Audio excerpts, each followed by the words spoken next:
When elementary school librarian and struggling single mother Rebecca Miller reluctantly inherited her estranged grandfather's crumbling 1930s farmhouse in rural Pennsylvania, she never imagined that removing a loose baseboard to fix a water leak would uncover a sealed metal box containing classified government letters from 1962, attract the attention of presidential historians from Georgetown University, reveal a secret connection to the Cuban Missile Crisis that contradicts 6 decades of official narratives, link her grandfather to unauthorized back-channel negotiations with Soviet officials, trigger midnight visits from national security agencies, make her the target of political operatives from both parties racing to control the narrative, and transform her from an unassuming school librarian to the reluctant custodian of what constitutional scholars are now calling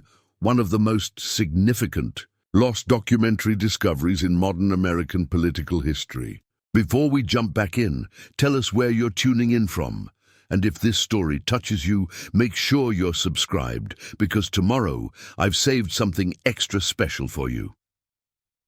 The certified letter about her grandfather's will arrived. On the same day, Rebecca Miller's ancient Honda crossed the 200,000-mile mark, and her landlord slid the 3rd rent increase notice of the year under her apartment door. At 38, juggling 2 jobs while raising her 13-year-old daughter Emma alone, Rebecca had perfected the art of stretching resources beyond their natural limits. But even her carefully managed budget was reaching its breaking point. $200 more? She whispered, staring at the notice while her dashboard warning lights competed for attention. That's impossible. April in suburban Maryland brought torrential rain that pounded her windshield as she navigated home. Through rush-hour traffic, mentally recalculating numbers that refused to add up no matter how she adjusted them. The elementary school library where she worked had already announced budget cuts for the coming year, eliminating any hope of the raise she'd been counting on. Her evening data entry position at Meridian Insurance barely covered after-school care for Emma. Even with both jobs, the relentless climb of housing costs was steadily outpacing her income. The letter from Caldwell and Associates, attorneys at law, sat unopened on the passenger seat, its crisp envelope and Pennsylvania return address so formal and unexpected that she'd nearly tossed it aside as junk mail or a scam. Rebecca hadn't spoken to her grandfather, Walter Miller, in over 20 years, not since he'd abruptly cut contact with her father following some long-buried family dispute that no one ever fully explained to her. The idea that he would send anything, let alone something requiring certified mail, seemed implausible at best. That evening, after microwaving dinner and helping Emma with algebra homework, Rebecca finally sat at their small kitchen table and opened the envelope. "Dear Ms. Miller," it began, "we regret to inform you of the passing of your grandfather, Walter James Miller. As per his last will and testament, executed on March 15, 2018, you have been named the sole beneficiary of his estate, including the property at 1447 Orchard Creek Road, Westbrook, Pennsylvania, and all contents therein." Rebecca set the letter down, genuinely shocked. Her father had died 5 years earlier without ever reconciling with his own father. Now somehow, her estranged grandfather had bypassed other relatives to leave everything to her, a granddaughter he'd barely known and certainly hadn't spoken to in decades. The notion was so unexpected that she read the letter twice more, looking for some clarification or explanation, but found only legal terminology outlining the inheritance process. "Mom, are you okay?" Emma stood in the doorway, concern evident in her expression. At 13, she was increasingly perceptive to her mother's moods, shouldering more awareness of their financial challenges than Rebecca would have preferred. "I'm fine, honey. Just received some surprising news." Rebecca gestured to the chair across from her. "It seems your great-grandfather, my father's father, has passed away, and apparently he's left his property to us." The grandfather Uday never talked about, Emma's curiosity visibly piqued. "What's the property?" "A farm in Pennsylvania, according to this letter. I haven't been there since I was younger than you are now." Rebecca's memories of the place were fragmentary at best. A large white farmhouse, a weathered red barn, acres of fields extending toward distant hills. Her childhood visits had ended abruptly when she was 8 or 9. Casualties of whatever. Conflict had erupted between her father and grandfather. "Do we get to keep it? Like move there?" Emma asked, her eyes widening with the sudden possibility of change. Rebecca shook her head gently. "No, sweetheart. We can't afford to maintain. A farm, we'll need to sell it, but maybe the proceeds can help with our situation here." The thought of potential financial relief tempered her confusion about being named the beneficiary. Perhaps her grandfather's final gesture had been one of practical assistance, whatever his reasons. The following day, between her morning shift at Riverside Elementary School Library and her evening job entering data for Meridian Insurance, Rebecca called the law firm during her lunch break. "Caldwell and Associates, how may I direct your call?" came the professional. "Greeting. This is Rebecca Miller. I received a letter about my grandfather, Walter Miller's estate," she explained, still feeling somewhat disoriented by the situation. After a brief hold, an elderly male voice came on the line. "Ms. Miller, Lawrence Caldwell here. Thank you for returning our communication. I was your grandfather's attorney for over 40 years. Please accept my condolences for your loss." The formality of his condolences felt strange, given her distant relationship with the deceased. "Thank you, Mr. Caldwell. I have to admit, I'm confused about being named in the will. My grandfather and I weren't close. Yes, Walter mentioned that family relations had been complicated," Caldwell acknowledged. "Nevertheless, he was quite specific about his wishes. The property has been in the Miller family for 3 generations. And he was adamant about it remaining with direct descendants. The property has been unoccupied for approximately 6 months," he continued. "Mr. Miller spent his final 2 years in assisted living following a stroke, though he maintained his mental faculties until the end. The farmhouse is, well, it's structurally sound, but certainly needs attention." "I don't understand why he would leave it to me," Rebecca pressed. "We weren't close. I haven't seen him since I was a teenager." A pause followed. "Mr. Miller amended his will following your father's passing. He was a complicated man with strong opinions, but he explicitly wanted the property to remain in the family line. You were his only direct descendant. I can't afford to maintain a farm," Rebecca explained plainly. "I'll need to sell it immediately." "Of course. However, there is a stipulation that you must personally retrieve certain family documents before any sale. Mr. Miller was quite insistent about this point." "What documents?" "He didn't specify their nature to me, only their importance to family history. You'll find his instructions in his office at the farm. I must also inform you that the will includes a provision of $20,000 for immediate estate management needs, repairs, travel expenses, legal fees, and so forth." The mention of accessible funds shifted Rebecca's calculations.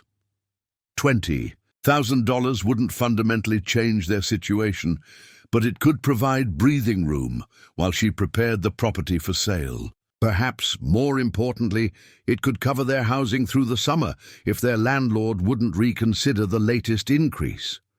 "How soon do I need to handle this?" she asked, glancing at her watch and realizing her lunch break was nearly over. There's no strict timeline in the will, but the property is accruing maintenance costs and taxes. Sooner would certainly be preferable.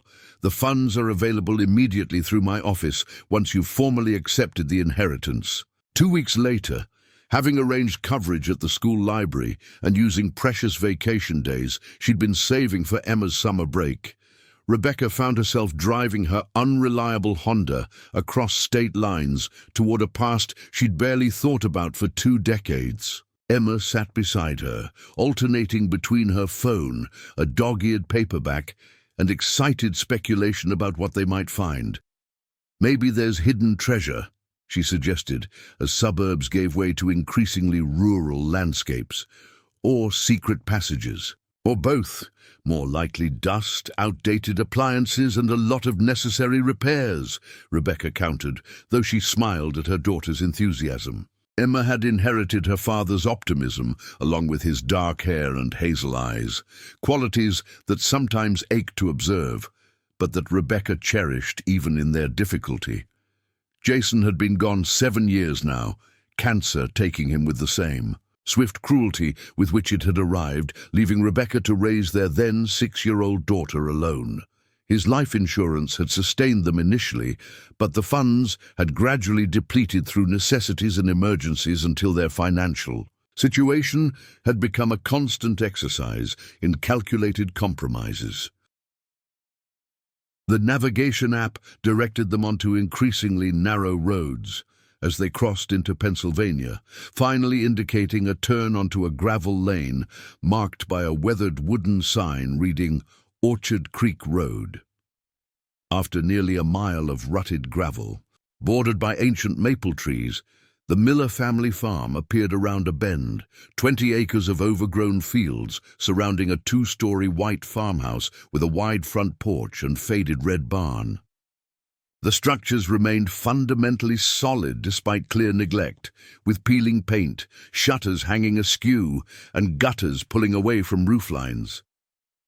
"It's bigger than I expected," Rebecca admitted as they pulled into the circular driveway. Her childhood memories had compressed the property into something smaller, more manageable in her mind. The reality sprawled before them. A substantial farmhouse built in the 1930s, a large barn with adjacent outbuildings, and neglected fields extending toward distant tree lines. Emma's expression shifted from initial disappointment to cautious interest as she took in the property. "It's actually kind of cool in a vintage way, like those farmhouse renovation shows you like." "Those shows have massive budgets and professional crews," Rebecca reminded her. "We have 3 days to clear out anything important before heading home." Attorney Caldwell met them at the property as arranged, his leather briefcase and pressed suit incongruous against the rural backdrop. Despite being well into his 70s, he moved with deliberate efficiency, sorting through the ring of keys in his liver-spotted hand. "The utilities have been maintained," he explained, unlocking the front door, "though I'd check the pipes carefully before using any water. Walter was meticulous about documentation. You'll find property records in his office, second door on the right upstairs." The interior smelled of dust and disuse, but was surprisingly well preserved, a time capsule from decades earlier. Heavy wooden furniture from the 1960s dominated the living room, with a massive stone fireplace commanding one wall. Ornate wallpaper in faded floral patterns covered most surfaces, while hardwood floors showed paths of wear from decades of consistent use. The kitchen featured avocado-colored appliances alongside a massive cast-iron stove that appeared to predate electrical service. "It's like a museum," Emma whispered, running her fingers over a rotary telephone mounted on the wall. "Mr. Miller was resistant to unnecessary changes," Caldwell explained diplomatically. "He valued durability over fashion." They continued through the dining room, with its heavy oak table and china cabinet displaying formal dishware behind glass doors, then into what had apparently served as Walter's main living space. A study lined with bookshelves and dominated by a worn leather recliner positioned for optimal television viewing. "He spent most of his time here after retirement," Caldwell noted. "An avid reader and news watcher, had strong opinions about politics and wasn't shy about sharing them." After completing the tour of the first floor, Caldwell led them upstairs to inspect the bedrooms, 3 in total, each with period furnishings and views across different portions of the property. The master bedroom remained almost untouched since Walter's departure to assisted living, his clothes still hanging in the closet and personal items arranged precisely on the dresser. "It feels invasive," Rebecca commented quietly. "Going through his things when I barely knew him. He anticipated that reaction," Caldwell replied.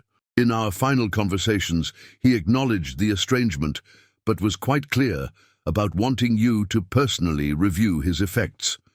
Family history shouldn't die with old grudges, was how he put it."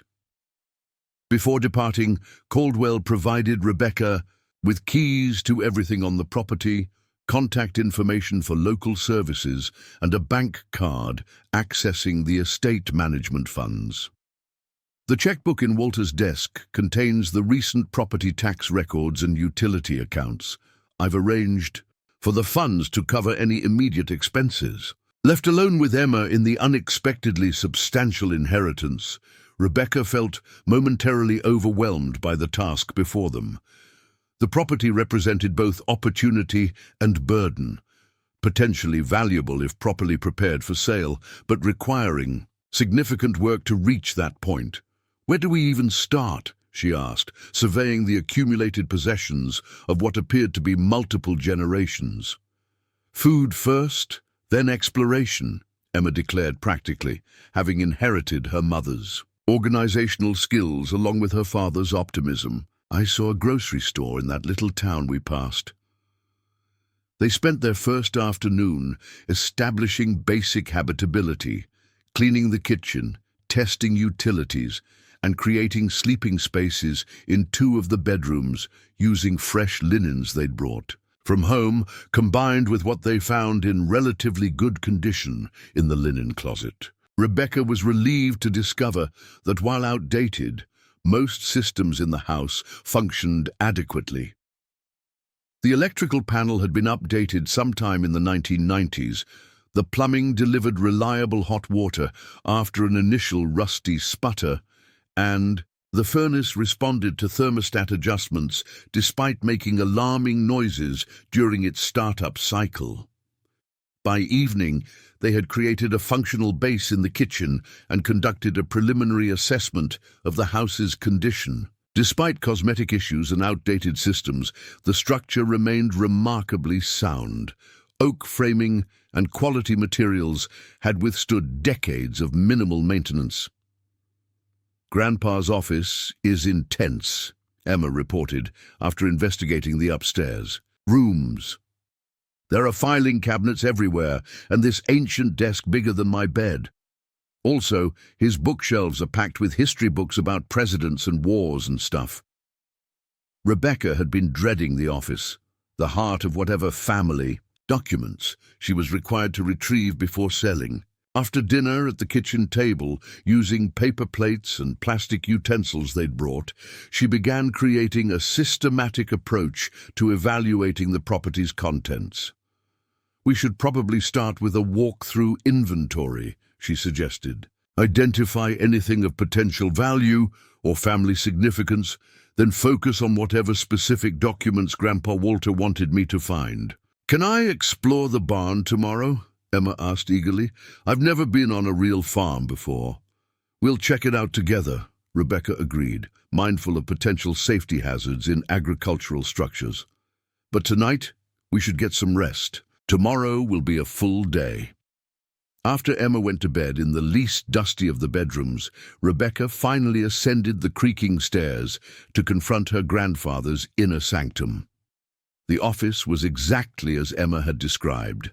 A serious workspace, dominated by heavy oak furniture and meticulously organized filing systems. Framed photographs covering one wall caught her attention immediately. Her grandfather in military uniform, shaking hands with various officials. Other images showed him in civilian clothes at what appeared to be government buildings, including several on the steps of the Capitol. "Who were you?" Rebecca murmured, studying the stern-faced man she barely remembered. Her father had rarely discussed his own childhood, describing his father only as difficult and rigid in his beliefs.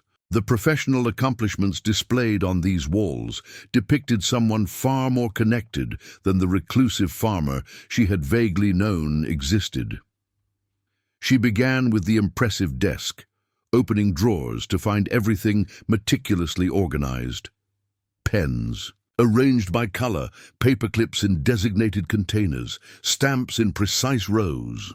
The top right drawer contained a checkbook with recent entries and a folder of utility statements, just as Caldwell had indicated. The central drawer held a surprise, a leather portfolio marked Family Records Rebecca, that sat prominently, as if placed there in anticipation of her eventual arrival.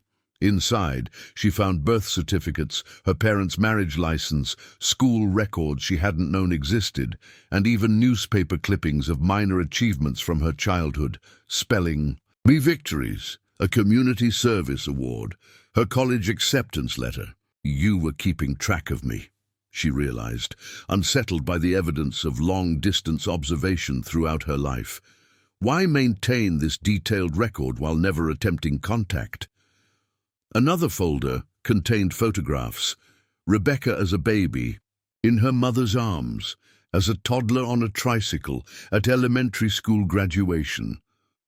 The most recent was her college graduation, taken from a distance that suggested Walter had attended without making his presence known. Nothing appeared after that. No pictures of her wedding to Jason, nothing of Emma's birth or childhood. The discovery provoked a mixture of emotions, confusion, resentment, but also reluctant curiosity about the man who had silently documented her life while remaining absent from it. What purpose had this surveillance served? Had he regretted the estrangement but been too proud to bridge it? Or was this collection merely a cold family archiving project with no emotional investment? Rebecca turned her attention to the filing. Cabinets, opening drawers to find decades of farm records, financial statements, and correspondence organized with the same methodical precision evident throughout the office. One cabinet appeared older than the others, its metal surfaces bearing the patina of age and frequent use. Inside, she discovered folders labeled by year dating back to the 1950s, containing what appeared to be professional correspondence rather than farm-related material. Several folders marked State Department contained official letterhead communications, while others labeled Diplomatic Corps held travel documentation and security clearances. The contents suggested a career far different from the farming life Rebecca had assumed her grandfather led. Had Walter Miller been involved in government service before returning to the family farm? If so, her father had never mentioned it. The complexity of her task was becoming apparent. This wasn't simply clearing out an elderly relative's possessions, but potentially uncovering a family history far different from what she'd understood. Tomorrow, she would need to establish a more systematic approach to evaluating the property's contents while determining exactly what family documents were considered so important that their retrieval had been made a condition of her inheritance. As midnight approached, exhaustion finally overcame curiosity. Rebecca decided to continue her exploration in the morning after a proper night's sleep. She shut the office door and moved toward the bedroom she'd prepared earlier, her mind still processing the unexpected dimensions of Walter Miller's life revealed through his meticulous records. As she descended the stairs to her bedroom, a sharp crack beneath her foot revealed a loose baseboard along the upstairs hallway wall. Crouching to examine it, she noticed water staining extending from the adjacent bathroom. A slow leak had gradually compromised the wood, causing it to pull away from the wall. Another repair to list, she sighed, making a mental note to add it to the disclosure documents for potential buyers. When she pressed the board back in place, however, something about the hollow sound behind it caught her attention. The space behind the baseboard seemed deeper than the normal wall cavity should allow. Curiosity piqued, Rebecca retrieved a flashlight from her car and returned to examine the area more carefully. When she removed the loose baseboard entirely, Her light revealed not just the expected wall studs, but what appeared to be a small, concealed space that had been deliberately created between the bathroom wall and the adjacent bedroom. A hidden compartment, approximately 2 feet wide. "What in the world?" she murmured, shining her light into the narrow opening. The beam reflected off something metal tucked far back against the inner wall. A box of some kind, positioned where it would have been completely inaccessible without knowledge of the hidden space. Rebecca hesitated, suddenly aware that she was potentially disturbing something her grandfather had deliberately concealed. The practical part of her brain suggested leaving it for morning, but curiosity prevailed. Using a yardstick from a nearby closet, she carefully maneuvered the metal container toward the opening until she could grasp it with her fingers. The box proved heavier than expected, a steel container approximately the size of a thick textbook, its surface unmarked except for a simple combination lock securing the front clasp. Unlike the dust coating most surfaces in the house, this metal box appeared to have been placed in the wall relatively recently, perhaps within the last few years. Rebecca turned it over in her hands, finding no external clues about its contents or the combination that might open it. Taking it downstairs to the kitchen table, she examined it more carefully under better lighting. The lock mechanism appeared to require a 3-digit combination, but without any hint of what those numbers might be, she was reluctant to attempt random guesses that might potentially damage the contents. Another mystery for tomorrow, she decided, setting the box aside and finally heading to bed. Whatever family secrets her grandfather had deemed important enough to hide within the walls would have to wait until morning.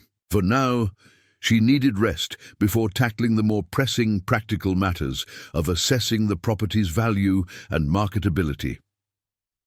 As she drifted towards sleep in her grandfather's house, Rebecca couldn't shake the feeling that this unexpected inheritance might prove more complicated than simply clearing out an old farmhouse. The hidden compartment, the metal box, the wall of photographs displaying connections she'd never known about, all suggested there was more to Walter Miller's life than the gruff, distant figure she vaguely remembered from childhood.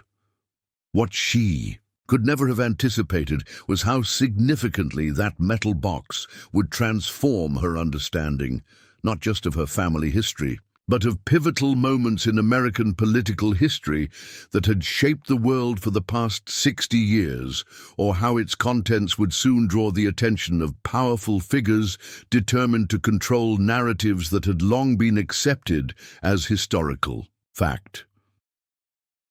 Rebecca woke before dawn, disoriented momentarily by the unfamiliar surroundings until memory reasserted itself, her grandfather's farmhouse, the inheritance, the mysterious metal box discovered in the wall. Pale morning light filtered through lace curtains that had likely hung undisturbed for decades, illuminating dust motes dancing in the air. The box sat where she'd left it on the kitchen table, its presence somehow more substantial in daylight, a tangible question mark in brushed steel. As she prepared coffee using the ancient percolator she'd found in a cabinet, Rebecca considered her approach to the combination lock. 3 digits meant 1,000 possible combinations, far too many to attempt through brute force, especially given the risk of damaging whatever lay inside. There must be a clue somewhere, she murmured, examining the lock more carefully. Unlike modern digital locks, this was an old-fashioned mechanical device with physical tumblers. The dial displayed numbers from 0 to 99, requiring 3 full sequences to input a complete combination. No manufacturer markings or serial numbers offered any hints. Rebecca's methodical mind turned to her grandfather's character, the meticulous organization of his office, the precision evident in his record-keeping. If Walter Miller had secured something important enough to conceal within walls, he would have ensured a way to remember the combination. The most logical place to look would be among his personal effects, particularly in the office where he'd maintained such detailed records. Emma appeared in the kitchen doorway, hair tousled from sleep, as Rebecca was finishing her coffee. "What's that?" she asked immediately, spotting the metal box. Rebecca considered deflecting but opted for honesty. "I found it hidden in a compartment behind the wall upstairs. It was definitely put there deliberately, but it's locked." Emma's eyes widened with excitement as she approached to examine the box. "Like a real treasure hunt. What do you think is inside?" "I have no idea," Rebecca admitted. "But I'm guessing it's whatever family documents Grandpa Walter wanted me to find before selling the property." After a simple breakfast, they divided their tasks. Emma would explore the main floor and make an inventory of furniture and potential valuables, while Rebecca returned to the office to search for possible clues about the combination. Before separating, Rebecca established clear boundaries. "Don't go into the barn or outbuildings without me," she instructed. "Some of that farm equipment could be dangerous, and if you find anything unusual, come get me right away." The office appeared different in morning light, less mysterious, but somehow more revealing. Sunbeams highlighted details Rebecca had missed in her evening exploration. A collection of military challenge coins displayed in a shadow box, a framed certificate of commendation from the Department of State dated 1962, a shelf dedicated entirely to books about the Kennedy administration and Cold War diplomacy.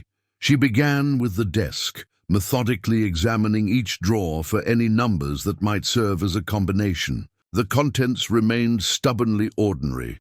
Office supplies, correspondence files, household records. A locked bottom drawer yielded to the master key Caldwell had provided, revealing financial statements and tax records spanning decades.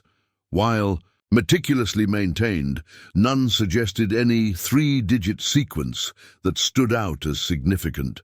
The filing cabinets proved equally unhelpful at first, containing farm records, equipment manuals, and family medical information. It was only when Rebecca reached the older cabinet with government correspondence that she found something potentially relevant.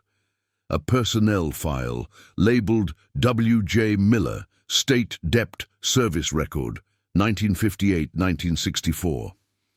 Inside was evidence of a career Rebecca had never known existed. Her grandfather had apparently served as a diplomatic security specialist attached to multiple American embassies during the height of the Cold War. Photographs showed a younger Walter Miller in Moscow, Berlin, and Havana, often positioned discreetly near senior diplomats. His service record indicated specialized training in cryptography, counterintelligence, and secure communications. "You were a spy?" Rebecca whispered, stunned by this revelation. Her mental image of Walter Miller, the stern farmer who'd cut contact with his son and granddaughter over some obscure disagreement, expanded to include this unexpected dimension. Had her father known about this aspect of his father's life? If so, he'd never shared it with her. A red folder marked "Classified Eyes Only" contained declassified mission reports from various diplomatic postings, most heavily redacted despite their declassification. One document, however, caught Rebecca's attention, a personnel identification card from Walter's time at the American Embassy in Moscow, bearing the ID number 867530912. 867, Rebecca murmured, considering the first three digits. Could this be the combination? The sequence seemed plausible. A personally significant number that would be memorable to Walter without being obvious to others. Taking the ID card downstairs, Rebecca found Emma cataloging china dishes from the dining room cabinet. "I might have something," she explained, showing her daughter the ID card before returning to the kitchen where the metal box waited. With careful movements, Rebecca aligned the dial with 8, rotated it completely twice counterclockwise as required by the lock's mechanism, then stopped at 6, reversed direction for one complete rotation clockwise, and stopped at 7. When she pulled on the clasp, nothing happened. "Maybe it's not these three numbers," Emma suggested, studying the ID card. Or maybe it's a different sequence. Rebecca examined the card again, noticing the issue date stamped in the corner, 10/15/59. October 15th, 1959, she translated. Another possibility.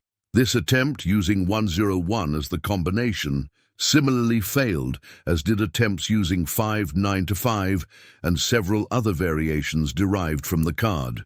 After multiple unsuccessful tries, Rebecca set the box aside temporarily, concerned about damaging the mechanism through excessive attempts. "Let's take a break and check out the barn," she suggested, recognizing Emma's growing restlessness. "Maybe something out there will give us more insight into Grandpa Walter's life." The barn stood approximately 50 yards from the house, its weathered red paint peeling to reveal silver-gray wood beneath. Unlike many agricultural structures Rebecca had seen during their drive through rural Pennsylvania, this one featured unusually substantial construction, heavy timber framing, a stone foundation, and metal reinforcement at key structural points. Inside, the expected arrangement of stalls, storage areas, and equipment bays was supplemented by something unexpected. A workshop area, far more sophisticated than typical farm maintenance would require. Precision tools lined pegboards in careful arrangements. A workbench featured miniature vices, jeweler's loops, and electronic testing equipment that seemed inconsistent with agricultural needs. "This is way beyond fixing tractors," Rebecca observed, examining the specialized equipment. "Look at this, Mom," Emma called from a corner, where she'd discovered a locked cabinet built into the wall. Unlike the weathered wood surrounding it, this cabinet featured a modern, high-security padlock, securing metal doors. "Don't touch anything," Rebecca cautioned, approaching to examine the installation. The cabinet appeared far newer than the surrounding structure, perhaps installed within the last decade. Its construction suggested serious security concerns rather than casual storage. "Should we try to open it?" Emma asked. Rebecca shook her head, not without understanding what we're dealing with first. This farm is becoming more mysterious by the hour. Their exploration continued through the remaining outbuildings, a small equipment shed containing a surprisingly well-maintained tractor despite years of disuse, a chicken coop long abandoned, and a root cellar built into a hillside. Behind the house, each revealed aspects of normal farm life, mixed with occasional incongruous elements, high-end security features, communications equipment, or storage systems far more sophisticated than agricultural needs would dictate. By early afternoon, they returned to the house, both hungry and increasingly intrigued by the property's contradictions. As Rebecca prepared sandwiches, Emma sorted through a box of old photographs she'd discovered in the living room. "Mom, I think I found something," she said suddenly, holding up a black-and-white image. "This picture has numbers written on the back." The photograph showed Walter Miller standing beside President Kennedy on what appeared to be the White House grounds, both men smiling in apparent camaraderie rather than formal pose. The back bore a date, October 22nd, 1962, and beneath it, handwritten in faded blue ink, "The day we stepped back from the brink. Remember, 10/22/62. October 22nd, 1962, Rebecca read aloud, mentally calculating.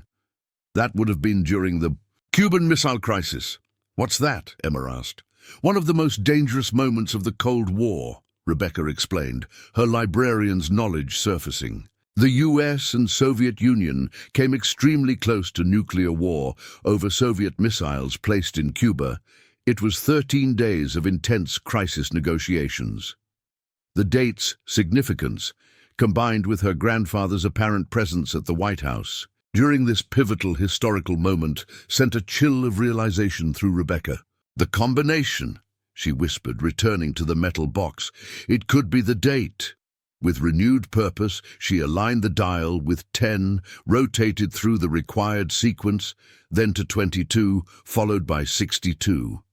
When she pulled the clasp this time, it released with a satisfying click. "It worked," Emma exclaimed, moving closer as Rebecca carefully opened the lid. Inside lay several items nested in protective foam: a small leather notebook with a brass clasp, a manila envelope marked "Contingency Record" in bold red lettering, an antique fountain pen, and a key of unusual design, not for a typical door lock, but something more specialized. Rebecca removed the notebook first, opening its brass clasp to reveal pages of handwritten text in what she recognized as her grandfather's precise penmanship. The opening page bore a simple heading: "In the event of my death or incapacitation, to be reviewed by family only." Below this foreboding introduction was a personal message that caught Rebecca off guard. "To my granddaughter Rebecca, if you are reading this, I have passed from this world without the opportunity to reconcile our family's estrangement, a failing for which I bear primary responsibility.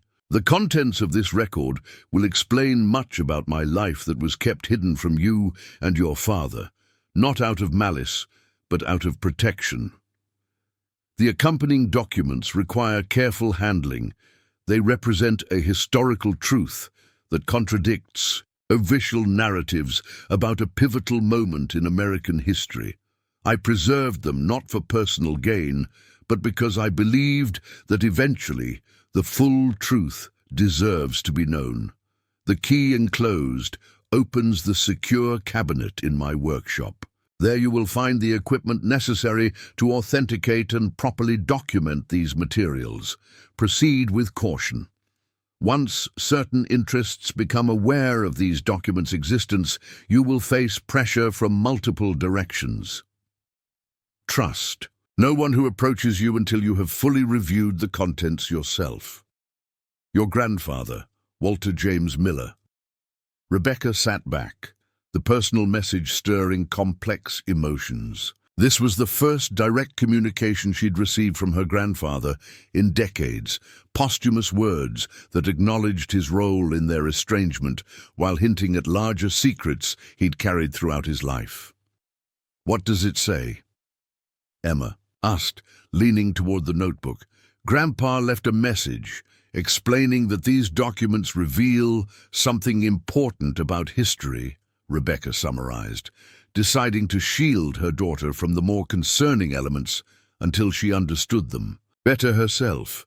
"And apparently the key opens that locked cabinet we found in the barn." The manila envelope came next, sealed with wax, impressed with what appeared to be a custom insignia, crossed keys beneath a shield. Rebecca broke the seal carefully, sliding out a collection of documents secured with a faded red ribbon. The top sheet, typed on official State Department letterhead, dated October 23, 1962, bore a classification marking that had been struck through with "declassified" stamped diagonally across it, though no declassification date or authority was indicated. The memorandum's heading read, "Back-channel communication, special envoy meeting with Soviet representative, unauthorized." Below this, a detailed account described a meeting between unnamed American and Soviet representatives conducted without official authorization during the height of the Cuban Missile Crisis, a meeting that apparently occurred parallel to the documented historical negotiations. As Rebecca read further, the document's explosive implications became clear. It detailed a secret agreement reached through these unauthorized channels, one that differed significantly from the official historical resolution of the crisis that had been taught in schools and documented in history books for decades.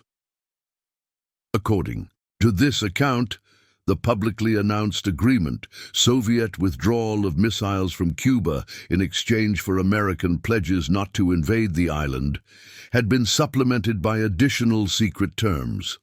American removal of Jupiter missiles from Turkey and Italy, and most shockingly, a mutual agreement to falsify certain aspects of the resolution to allow both leaders to claim stronger positions domestically than they had actually achieved. The memorandum concluded with a list of witnesses to this unofficial agreement. Most names heavily redacted, but one remained clearly visible. W. Miller, security attaché, present as communications specialist. "Oh my God," Rebecca whispered, understanding blooming. Her grandfather had been present at a secret meeting that had established a different resolution to the Cuban Missile Crisis than the one recorded in history books. He had been a witness to, and apparently a documenter of, a classified aspect of one of the most studied historical events of the Cold War era. Additional pages provided supporting evidence, photographs of the meeting participants, faces mostly obscured or removed, handwritten notes in multiple languages, and most significantly, what appeared to be an original signed addendum to the official agreement bearing signatures that looked remarkably like those of Robert Kennedy and a Soviet representative. The implications were staggering. If authentic, these documents suggested that the historical narrative of American strength forcing a Soviet withdrawal, a cornerstone moment in Cold War mythology, was partially constructed for public and political consumption.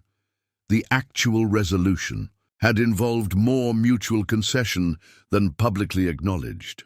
Rebecca's mind raced as she considered the significance. Her grandfather had preserved evidence contradicting established historical narratives about a defining Cold War moment, evidence that would potentially reframe scholarly and public understanding of American-Soviet relations during this critical period. "Mum, you look worried," Emma observed, watching her mother's expression shift as she reviewed the documents.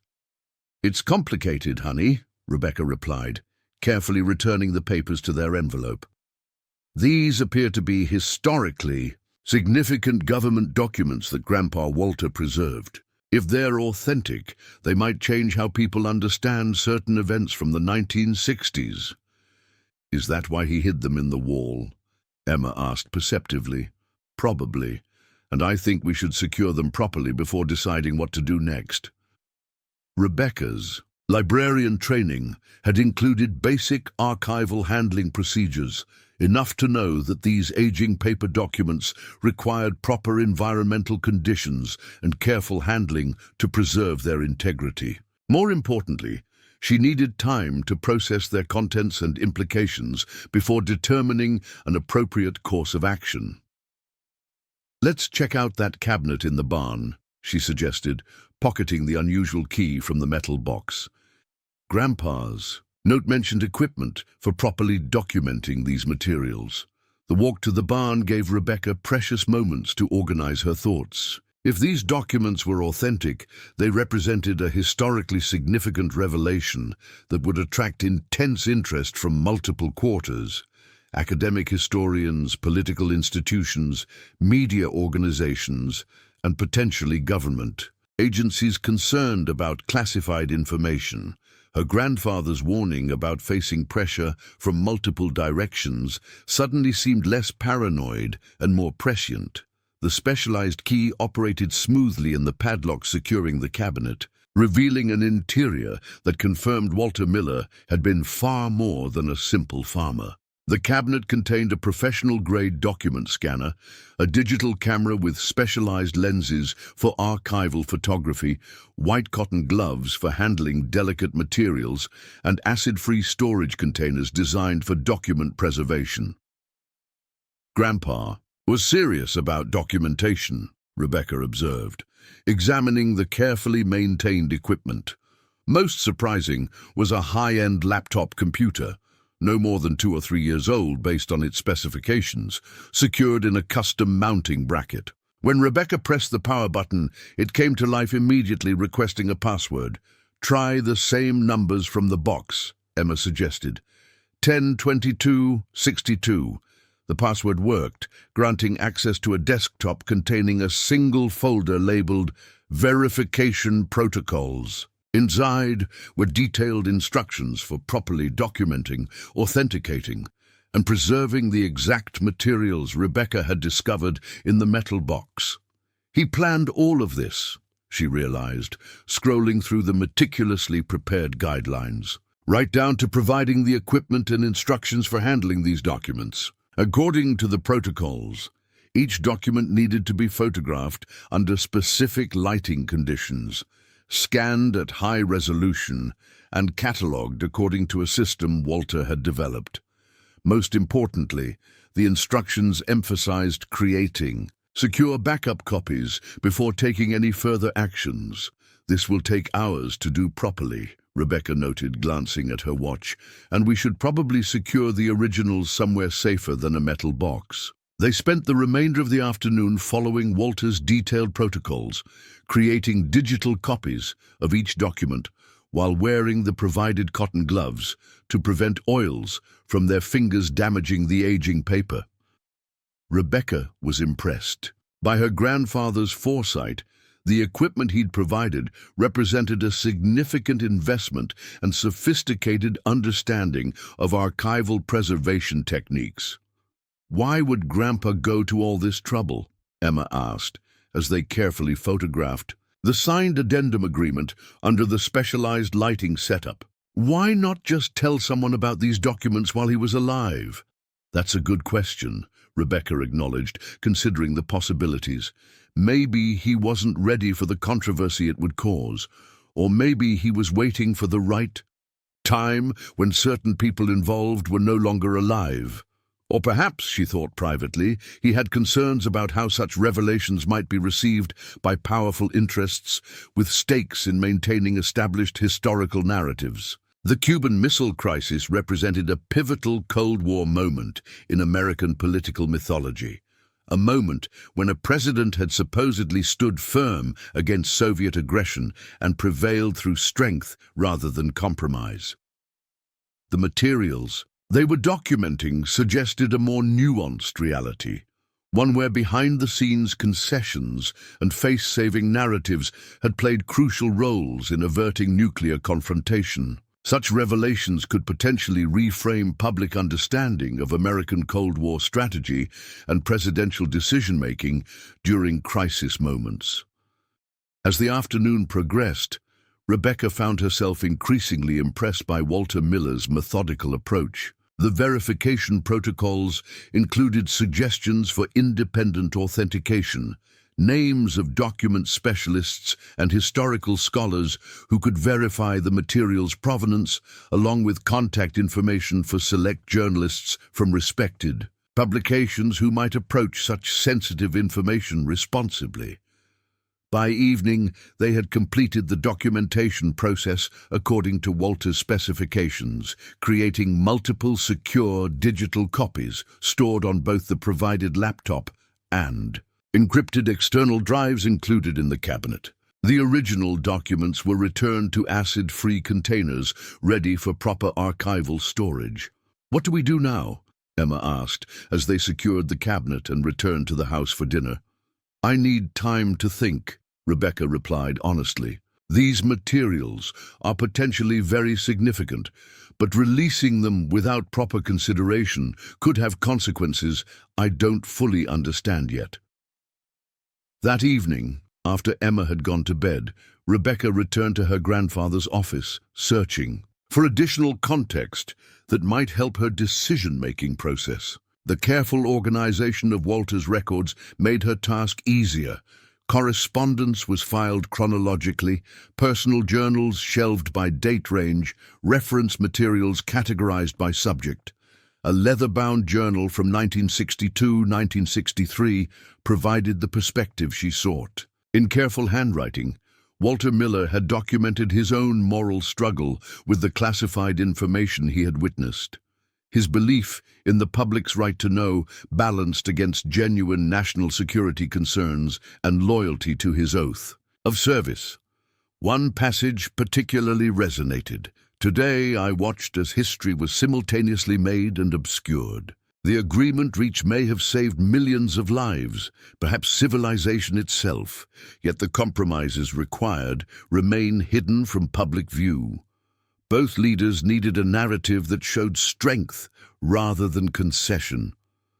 I understand this. Necessity in the moment, but wonder about the long-term consequences of such constructed narratives becoming our accepted history. Further entries revealed that Walter had maintained his silence for decades out of professional obligation and concern for potential international repercussions. Only after the end of the Cold War had he begun considering the eventual disclosure of what he had witnessed, a consideration that apparently crystallized after his retirement and accelerated during his final years. A later entry, dated just 3 years earlier, explained his ultimate motivation. History belongs to the people who live with its consequences, not to the institutions that craft its narrative. I have carried this burden of knowledge for too long. When sufficient time has passed and the principal actors have left the stage, these documents should enter the historical record, not to diminish past leaders' accomplishments, but to provide future generations with a more complete understanding of how power operates in moments of crisis. Rebecca sat back in her grandfather's chair, processing this perspective. Walter Miller hadn't preserved these documents out of bitterness or desire for sensation, but from a principled belief that historical truth eventually deserved to be known, even when that truth complicated established narratives. As she considered her responsibility as the unexpected custodian of these materials, Rebecca's librarian training provided useful ethical framework. Information access and historical accuracy were core values in her profession, values that aligned with her grandfather's apparent intent. Yet practical concerns remained. How should such sensitive historical materials be properly introduced to relevant academic and journalistic channels? What legal implications might exist for documents that had apparently never been properly declassified? And most immediately, how should she protect these materials, and potentially herself and Emma, from the competing interests her grandfather had warned might emerge once their existence became known? Rebecca spent several hours researching proper channels for historically significant document verification, identifying reputable academic institutions with expertise in Cold War history and protocols for handling potentially sensitive government records. Walter's verification protocols had suggested several specific experts, names she cross-referenced against current faculty listings at major universities. Shortly after midnight, having formulated a preliminary plan, Rebecca finally prepared for bed. Tomorrow, she would contact Dr. Catherine Bennett at Georgetown University's Center for Cold War Studies, the first name on Walter's list of trusted experts who could properly authenticate and contextualize these materials. As she drifted toward sleep, Rebecca reflected on how dramatically her understanding of her grandfather had transformed in just 24 hours. The stern, distant figure she vaguely remembered had been revealed as a principled man who had witnessed history from an insider's perspective and grappled thoughtfully with the ethical dimensions of classified knowledge. Whatever came next, whether academic interest, media attention, or the institutional pressure Walter had warned about, Rebecca felt a growing commitment to honoring her grandfather's careful preservation of these documents and his thoughtful approach to their eventual disclosure. What she could not have anticipated was how quickly events would accelerate once she reached out for expert authentication, or how rapidly competing interests would converge on the modest Pennsylvania farmhouse once word of the document's existence began to spread through specialized channels. Within 48 hours, Rebecca Miller's life would be transformed from that of an unassuming school librarian concerned with overdue books and budget constraints to the reluctant center of a growing political firestorm involving presidential historians, government agencies, media organizations, and political operatives determined to control a narrative that had shaped American self-understanding for more than half a century. The following morning, Rebecca woke early, her mind still processing the extraordinary documents discovered in her grandfather's hidden metal box. Over coffee, she reviewed her notes and the carefully organized contact information Walter had provided in his verification protocols. Dr. Catherine Bennett at Georgetown University was listed as the primary academic contact, a historian specializing in Cold War diplomacy with particular expertise in the Cuban Missile Crisis and Kennedy-era foreign policy. Rebecca waited until 9 a.m. before making the call, rehearsing her explanation to sound credible rather than sensational. She didn't want to be dismissed as another conspiracy theorist making extraordinary claims without evidence. Center for Cold War Studies, this is Dr. Bennett. The voice that answered was crisp and professional. Dr. Bennett, my name is Rebecca Miller. I've recently discovered some documents that belong to my grandfather, Walter James Miller. He worked in diplomatic security during the early 1960s and was apparently present during certain events related to the Cuban Missile Crisis. A pause. Walter Miller. The name sounds familiar. What kind of documents are you referring to? Rebecca chose her words carefully. They appear to be State Department communications concerning unofficial negotiations during the crisis. My grandfather preserved them with detailed authentication materials and specifically mentioned you as someone with the expertise to verify their authenticity. The professional detachment in Dr. Bennett's voice gave way to cautious interest. Ms. Miller, document authentication is a specialized process requiring careful examination of paper stock, ink composition, typewriter impressions, and numerous other factors. I'm curious, why would your grandfather have identified me specifically? His notes indicate he followed your academic publications on declassified materials from the crisis. He prepared detailed verification protocols and suggested you as the primary authentication expert. Another pause, longer this time. This is highly unusual. Walter Miller. Yes, I recall the name now from certain declassified attendance logs. He was security personnel present during several high-level diplomatic exchanges. Dr. Bennett's voice lowered slightly. What exactly do these documents suggest about the crisis resolution? Rebecca hesitated, aware that discussing classified content over an unsecured line might be unwise. I'd prefer to explain in person, with the materials available for your direct examination. Would you be willing to evaluate them? Where are you located? Westbrook, Pennsylvania. About 3 hours from Washington. I have commitments through tomorrow, but could potentially travel to your location the day after. Alternatively, you could bring the materials to our secure research facility at Georgetown. Rebecca considered the options. Traveling to Washington would mean additional time away from work and bringing Emma along or arranging childcare. Conversely, hosting Dr. Bennett at the farm would allow access to Walter's complete archives and specialized equipment. I think it would be better if you came here. There's additional contextual material and specialized documentation equipment my grandfather maintained. They agreed on details for the visit scheduled 2 days later.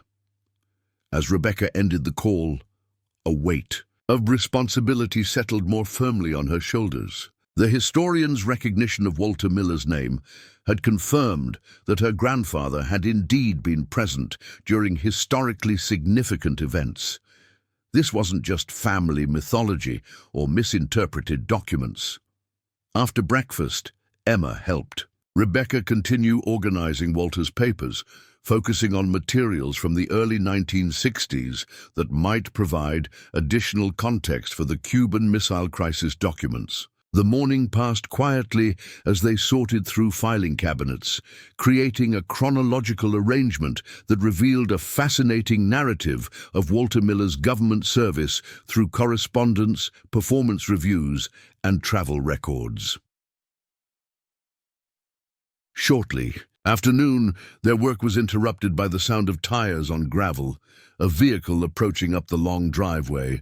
Rebecca glanced out the window to see a black SUV with government plates parking beside her Honda. "Are we expecting anyone?" Emma asked, joining her at the window. "No," Rebecca replied, a flicker of concern rising. Her grandfather's warning about pressure from multiple directions echoed in her mind. How would anyone from a government agency know about the documents so quickly? She'd only spoken to Dr. Bennett a few hours earlier. A man and woman emerged from the SUV, both dressed in business attire despite the rural setting. They surveyed the property briefly before approaching the front door. "Stay here," Rebecca instructed Emma, moving to answer the inevitable knock. The woman spoke first, displaying credentials identifying her as Special Agent Diane Morris, National Archives and Records Administration, Office of Inspector General. Her companion introduced himself as Robert Keller, Department of State, Bureau of Diplomatic Security. "Ms. Rebecca Miller, we're conducting a routine inquiry regarding potentially mishandled government records," Agent Morris explained, her tone professional but firm. "We understand you recently came into possession of property belonging to Walter James Miller, a former State Department employee. Rebecca's librarian training in information privacy and her grandfather's explicit warnings combined to raise immediate caution flags. How had they learned about Walter's documents so quickly? The timing seemed impossible unless Dr. Bennett had immediately notified authorities, or unless someone had been monitoring her communications. "Yes, I inherited my grandfather's property," she acknowledged carefully. "May I ask what specific records you're inquiring about and how you became aware of my inheritance?" Agent Morris maintained a neutral expression. "NARA monitors estate transitions of former government employees with security clearances, standard procedure to ensure classified materials don't fall into unauthorized possession." It sounded plausible, but felt too convenient given the timing. Rebecca decided to remain non-committal while assessing their actual knowledge. "I'm still in the early stages of sorting through my grandfather's effects," she offered. "Most of what I've found so far is related to farm operations. He passed away in assisted living, so his personal items had already been sorted." "We'd appreciate the opportunity to review any government-related materials you may have discovered," Keller interjected. "Former security personnel sometimes retain documentation they shouldn't.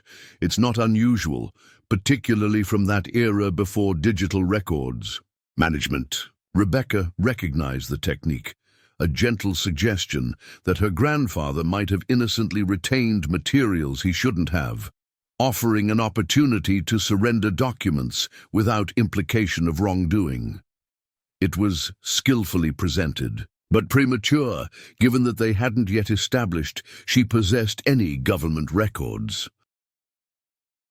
"I haven't come across anything obviously government-related," she replied truthfully, as the metal box documents technically qualified as unofficial or unauthorized communications rather than official records. "But I'm happy to keep an eye out. Should I contact you if I discover something that seems relevant?" The agents exchanged brief glances. "We're actually authorized to conduct an on-site review today," Morris explained, reaching into her jacket to produce official documentation. "This administrative warrant permits examination of any potentially government-owned records within the estate." Rebecca examined the warrant carefully, noting its broad language and same-day issuance from a federal judge in Harrisburg. The timing confirmed her suspicion, Someone had indeed been monitoring her communication with Dr. Bennett and had moved with remarkable speed to intercept the documents before independent academic authentication could occur. "I'm not a legal expert," Rebecca stated, buying time to consider her options. "Would you mind if I called the estate attorney to review this warrant? I want to ensure I'm respecting both my responsibilities regarding my grandfather's property and any governmental concerns." "Of course," Agent Morris agreed smoothly. "Though I should mention that removing or concealing federal records once you've been served with this warrant could constitute obstruction. We're simply here to review and reclaim any materials that remain government property." The implied threat was clear beneath the professional veneer. Rebecca maintained her composure while internally calculating her next move. Walter's documents were currently secured in the climate-controlled cabinet in the barn, not in the house. The warrant specified the residential property at 1447 Orchard Creek Road, but didn't explicitly mention outbuildings. "I understand," she acknowledged. "Let me contact Mr. Caldwell, the estate attorney, and then we can proceed with your review." Stepping onto the porch for privacy, Rebecca called Lawrence Caldwell's office, briefly explaining the situation. The attorney's response was measured but concerned. "Administrative warrants from NARA are legitimate for recovering government records," he explained, "but the timing is highly unusual. Have you disclosed the discovery of specific documents to any government entity?" "No," Rebecca confirmed. "I only spoke this morning with an academic historian my grandfather listed as a potential authenticator." A thoughtful pause followed. "That suggests either routine monitoring of estates triggered this visit, which typically takes weeks or months, not hours, or someone at Georgetown immediately alerted authorities. What are my legal obligations here?" "If they have a properly executed warrant, you must allow inspection of the specified areas. However, personal papers, family correspondence, and materials that aren't clearly government property remain protected. I'd advise cooperating with the inspection while I review the specific terms of the warrant they've presented. I can be there in approximately 40 minutes. Returning inside, Rebecca found Emma had been listening from the hallway. "Mum, what's happening?" she whispered, eyes wide with concern. "Some people from the government want to check if Grandpa kept any official records," Rebecca explained quietly. "It's probably routine, but our lawyer is coming to make sure everything is handled properly. Why don't you go upstairs and continue your inventory work while I speak with them?" Once Emma had reluctantly retreated upstairs, Rebecca invited the agents inside. "Mr. Caldwell will be here shortly to review the warrant. In the meantime, can you explain more specifically what types of records you're authorized to collect?" Agent Morris laid out the parameters while they sat at the kitchen table. "We're primarily concerned with classified diplomatic communications, particularly any materials related to sensitive negotiations during Mr. Miller's State Department service that may not have been properly declassified." The specificity confirmed Rebecca's suspicions.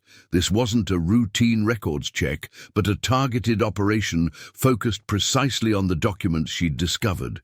Without revealing her knowledge, she asked, "What prompted this specific concern?" "About my grandfather's papers," Keller took the question. "Your grandfather served during particularly sensitive Cold War operations. Recent academic research has identified gaps in the official record that suggest unauthorized documentation may exist in private hands." It was artfully vague while still explaining their presence. Rebecca decided to wait for legal counsel before allowing any search to proceed, maintaining polite but minimal conversation until Caldwell's arrival.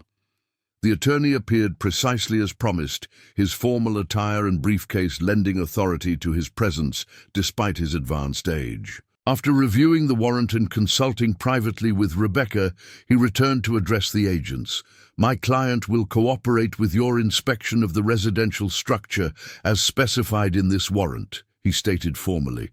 "However, I must note that the document does not extend authority to search outbuildings, vehicles, or electronic devices not owned by the federal government. Additionally, personal papers, correspondence, and family records remain private property, not subject to seizure." Agent Morris maintained her professional demeanor, though a flicker of frustration crossed her features. "We can certainly request an amended warrant if necessary. Our interest is specifically in recovering government property, not interfering with personal effects." The inspection proceeded methodically through the house, focusing particularly on Walter's office. Rebecca observed their techniques carefully. Agent Morris photographed room layouts before examination, while Keller precisely documented each cabinet and drawer's contents. They were clearly experienced in records retrieval, yet their increasing frustration became evident as the search yielded only properly declassified materials and personal papers related to Walter's legitimate government service.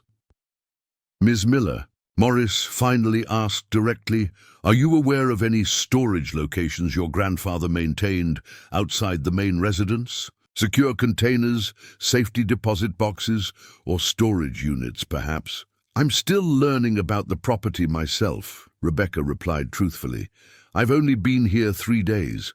If I discover any additional storage locations containing materials relevant to your inquiry, I'll certainly notify you through Mr. Caldwell." After nearly 2 hours of methodical searching, the agents departed with only a few items, copies of already declassified reports Rebecca had discovered in Walter's files, which they claimed needed verification of declassification status. Their polite but evident disappointment suggested they had expected to find specific materials that had eluded their search. Once their vehicle had disappeared down the long driveway, Caldwell turned to Rebecca with a grave expression. "That was not a routine records inspection. They were looking for something very specific." "I know," Rebecca acknowledged, deciding to trust the attorney with the truth. "There are documents my grandfather preserved, unofficial diplomatic communications related to the Cuban Missile Crisis. I discovered them yesterday in a hidden compartment." Caldwell's expression shifted to one of intense interest. "Walter mentioned having witnessed historically significant events, but never specified details. Where are these documents now?" "Secured in a specialized storage cabinet in the barn, along with authentication equipment and protocols my grandfather prepared." The attorney considered this information carefully. The warrant specifically limited their search to the residential structure, likely because they didn't want to tip their hand by requesting broader authority without confirmation the materials existed. "I suspect they'll return with an expanded warrant soon." "What are my legal obligations regarding these documents?" Rebecca asked. "That's a complex question," Caldwell admitted. "Government records created during official duties remain government property regardless of who possesses them. However, unofficial records, personal observations, or unauthorized documentation exist in a legal gray area, particularly after decades have passed." He rubbed his chin thoughtfully. "The proper approach would typically involve qualified academic authentication to establish the material's historical significance, followed by negotiated access arrangements with relevant archives. Walter apparently intended this academic authentication when he specified experts to consult. Dr. Bennett from Georgetown is scheduled to examine them the day after tomorrow," Rebecca explained. "That timeline may need acceleration given today's developments," Caldwell advised. "I suggest you contact her immediately to see if she can arrive sooner. Having a respected academic assessment before any potential seizure would strengthen your position regarding proper historical handling." After the attorney departed with promises of legal research into her position, Rebecca called Dr. Bennett, briefly explaining the unexpected government visit without detailing the document's contents over the phone. "This changes things," the historian acknowledged, concern evident in her voice. "Records preservation is my priority. Competing institutional interests shouldn't prevent proper historical documentation. I can rearrange my schedule to arrive tomorrow morning." "Thank you," Rebecca replied, relieved at the expedited timeline. "Is there anything I should do before your arrival?" "Create backup documentation if you haven't already. Photograph everything under proper lighting conditions. And most importantly, don't discuss specific content with anyone else until we've established a proper documentation chain." After ending the call, Rebecca briefed Emma on the situation in age-appropriate terms, explaining that her grandfather had preserved historically important documents that different people wanted to control. "Like when governments try to hide things in spy movies?" Emma asked perceptively. "Something like that, except this is about history rather than current secrets," Rebecca explained. "The documents are very old, but they might change how people understand certain historical events." They spent the afternoon ensuring all digital copies of the documents were properly secured while maintaining the physical originals in the climate-controlled cabinet Walter had prepared. Rebecca followed her grandfather's detailed protocols for documentation, creating additional photographic evidence of each page under controlled lighting conditions. As evening approached, Rebecca was reviewing Walter's journal entries surrounding the Cuban Missile Crisis when Emma called from the front window. "Mum, there's another car coming." This vehicle was different, an older model sedan rather than the government SUV from earlier. It parked beside the barn, and a man in his 60s emerged, surveying the property with evident familiarity before approaching the house. When Rebecca answered his knock, he introduced himself with a slight smile. "Ms. Miller, I'm David Harrington, former State Department. I worked with your grandfather during the Kennedy administration." The unexpected connection to Walter caught Rebecca off guard. "You knew my grandfather?" "For nearly 40 years, Harrington." "Confirmed. We served together in Moscow, Berlin, and Havana. Walter was a good friend and an exceptional government servant.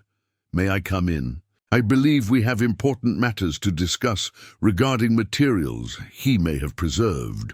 Rebecca hesitated, suspicion warring with curiosity. How had this man known to visit today specifically? Was he connected to the earlier government inspection, or representing different interests altogether? "How did you know I was here?" she asked directly. Harrington's expression remained pleasant but revealed nothing. "Walter and I maintained contact throughout his later years. He indicated his intention to leave certain materials to you, with instructions about their eventual handling. When I learned of recent official interest in his records, I thought it prudent to offer assistance. The explanation was plausible, but incomplete." Rebecca decided to allow limited conversation while maintaining caution. "I can spare a few minutes," she agreed, inviting him onto the porch rather than inside the house. Once seated, Harrington spoke with quiet intensity. "I'll be direct, Ms. Miller. Walter preserved documentation about unofficial negotiations during the Cuban Missile Crisis. Negotiations that occurred through back channels while the official diplomatic process was ongoing." Rebecca kept her expression neutral, neither confirming nor denying knowledge of such materials. "I was present at those meetings as a junior diplomatic aide," Harrington continued. "What Walter documented was authentic but highly sensitive, an aspect of crisis resolution that differed from the official historical narrative for legitimate national security reasons. If such documents existed, what would your interest in them be?" Rebecca asked carefully. "Context," he replied immediately.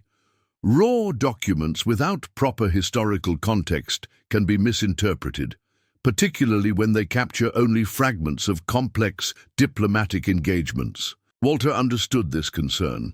It's why he waited decades before considering disclosure.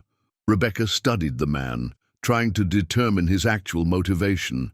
And what would you suggest happening to these hypothetical documents? Proper academic authentication, followed by carefully contextualized historical integration, Harrington stated, but with sensitivity to the diplomatic implications of revising established historical narratives. Certain original participants on both American and Russian sides have descendants in current government positions. Abrupt disclosure without preparation could unnecessarily complicate contemporary diplomatic relationships. The concern sounded legitimate, but Rebecca detected an underlying agenda.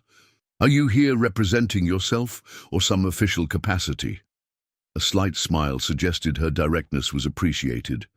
Officially, I'm a retired State Department employee with no current authority. Unofficially, there are individuals within current diplomatic circles who would prefer managed disclosure rather than potentially sensationalized revelation of these materials.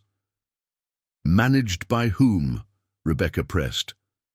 Ideally, a cooperative approach, involving academic historians, State Department archivists, and representatives from the Kennedy Presidential Library, Harrington explained. A respectful process that honors historical accuracy while considering diplomatic sensitivities. It sounded reasonable, yet Rebecca recalled her grandfather's explicit warning about trusting those who approached her. Was Harrington genuinely concerned about proper historical contextualization, or representing interests seeking to control the narrative these documents might disrupt? I appreciate your insights, she finally replied, remaining non-committal. If I discover materials matching your description, I'll certainly consider appropriate handling with both historical accuracy and contextual sensitivity in mind. Harrington seemed to understand he would get no further confirmation. Walter spoke highly of your intelligence and integrity.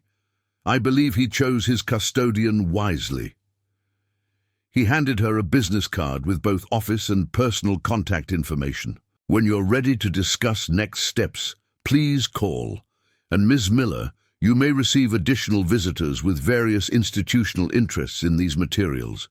Consider carefully who is motivated by historical truth versus narrative management.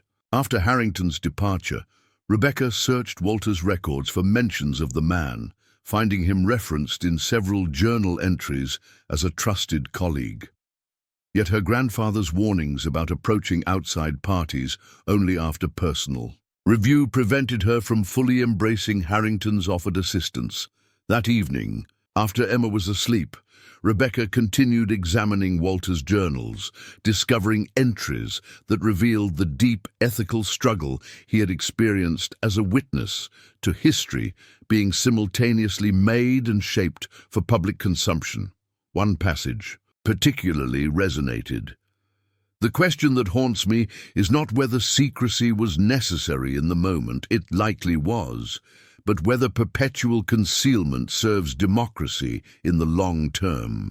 When does national security justification for controlling historical narrative become merely institutional protection from accountability? At what point does the public deserve to know how closely we approached catastrophe and what actual concessions prevented it? Rebecca felt increasing kinship with her grandfather's ethical wrestling. As a librarian, she valued information access and historical accuracy. Yet she also recognized that context mattered. Raw documents without proper interpretation could indeed be misunderstood or sensationalized in ways that might distort rather than clarify historical understanding. Her phone chimed with a text. Message from an unknown number. Be cautious. Multiple interests converging. Historical truth has powerful opponents. Will contact securely tomorrow. A friend of Walter. The cryptic message sent a chill through Rebecca. How many different parties? Knew about these documents? Who could have obtained her personal cell number? The warning about multiple interests converging echoed her grandfather's cautions, suggesting she stood at the center of competing agendas she didn't fully comprehend. As she prepared for bed, Rebecca's thoughts returned to the metal box that had started this extraordinary sequence of events. How a simple home renovation discovery had abruptly connected her to historical currents far beyond her anticipated inheritance. What had begun as a reluctant property assessment had transformed into a profound responsibility regarding historical truth and who controlled its narrative. Outside, unnoticed in the darkness, a vehicle parked discreetly along the road bordering the farm property, its occupants settling in for overnight surveillance. By morning, additional interested parties would converge on the unassuming Pennsylvania farmhouse. Representatives of competing political, institutional, and academic interests, all determined to control the narrative contained in Walter Miller's preserved documents before they could reshape public understanding of a pivotal Cold War moment. Rebecca Miller, school librarian and single mother, had unwittingly inherited not just a farmhouse, but a historical inflection point, documents that challenged established narratives about American strength and Soviet capitulation during one of history's most dangerous nuclear standoffs. The political firestorm her grandfather had anticipated was about to ignite in earnest, with Rebecca and the hidden documents at its center. Rebecca woke before dawn, her sleep interrupted by the sound of vehicles on the gravel driveway. Moving cautiously to the window, she observed 3 cars arriving simultaneously, a sleek black sedan with tinted windows, an unmarked SUV similar to yesterday's government vehicle but without official plates, and most surprisingly, a van bearing the logo of the national news network. "It's starting," she whispered to herself, recalling her grandfather's warning about competing interests, converging once the document's existence became known. How had news media learned about Walter's papers so quickly? The escalating attention confirmed her suspicion that the documents contained information powerful enough to mobilize multiple institutions overnight. She dressed quickly and roused Emma, explaining that they needed to enact the contingency plan they'd discussed the previous evening. "Remember what we talked about," Rebecca instructed her daughter calmly. "Pack your essential items in your backpack. We're going to stay with Mr. Caldwell's daughter in town until things settle down here." Emma nodded with surprising maturity, having absorbed the seriousness of their situation. "What about the documents, the ones everyone wants?" "They're secure," Rebecca assured her. "Dr. Bennett will meet us at Mr. Caldwell's office instead of coming here." Last night, sensing the situation was escalating beyond her control, Rebecca had called Caldwell for advice.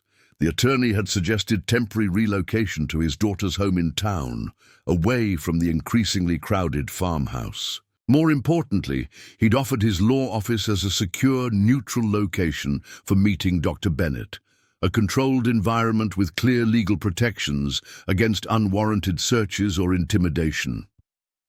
Rebecca had spent several hours after Emma's bedtime implementing the most crucial aspect of Walter's contingency protocols, creating properly authenticated duplicate sets of the documents with signed and witnessed custody records establishing clear provenance. The originals remained in the specialized storage cabinet in the barn, but complete verified copies now existed in multiple secure locations, ensuring the historical record couldn't be easily suppressed, regardless of what happened at the farm. As they prepared to leave through the back door, Rebecca's phone rang, Lawrence Caldwell calling with an urgent update. "Rebecca, I've been contacted by representatives from multiple entities overnight, the State Department, National Archives, and 2 congressional committee staffers," he reported. "All are requesting immediate meetings regarding historically significant materials supposedly in your possession. The level of attention is extraordinary." "We're just about to leave for your daughter's house," Rebecca told him. There are already several vehicles in the driveway, including a news van. Media involvement changes things, Caldwell noted with concern. Once this becomes public, controlling the narrative becomes much more difficult for everyone involved. Come directly to my office instead. We need to establish a clear legal position before any further interactions. As Rebecca and Emma slipped out the back door and cut across the field behind the house toward the old tractor path that would allow them to avoid the driveway, Rebecca noticed additional vehicles approaching on the main road, two more official-looking SUVs and another news van from a different network. "Mom, why do so many people care about old papers?" Emma asked as they hurried along the overgrown path. "Because history affects the present," Rebecca explained, helping her daughter over a fallen tree trunk. "The story of how things happened shapes how people understand their country and its leaders. When that story might change, people with connections to it get very concerned." They reached Rebecca's Honda, parked the previous evening in an equipment shed at the far edge of the property specifically to enable this discreet departure. As they drove carefully down the back service road that connected to the county highway, Rebecca observed the farmhouse in her rearview mirror, now surrounded by at least 8 vehicles, whose occupants appeared to be converging on the front porch. "We got out just in time," she murmured. The attorney's office in downtown Westbrook occupied the second floor of a century-old brick building that had once housed the town bank. Its impressive woodwork and brass fixtures lent an air of solemnity, appropriate to the increasingly consequential situation. Caldwell greeted them in the wood-paneled reception area, his expression serious but reassuring. "Dr. Bennett called to confirm she's driving in from Washington now, approximately 90 minutes away," he informed Rebecca. "In the meantime, I've prepared a formal statement establishing your legal position regarding these materials." In his office, Caldwell outlined the rapidly evolving situation. "Based on the inquiries I've received, at least 5 separate entities are asserting various claims or interests in these documents. The National Archives and Records Administration claiming government ownership, the State Department citing national security concerns, the Kennedy Presidential Library asserting historical significance justifying transfer to their collections. Congressional oversight committees interested in potential revelations about executive actions, and academic institutions advocating for independent scholarly access." "All this happened overnight?" Rebecca asked, astonished by the speed of escalation.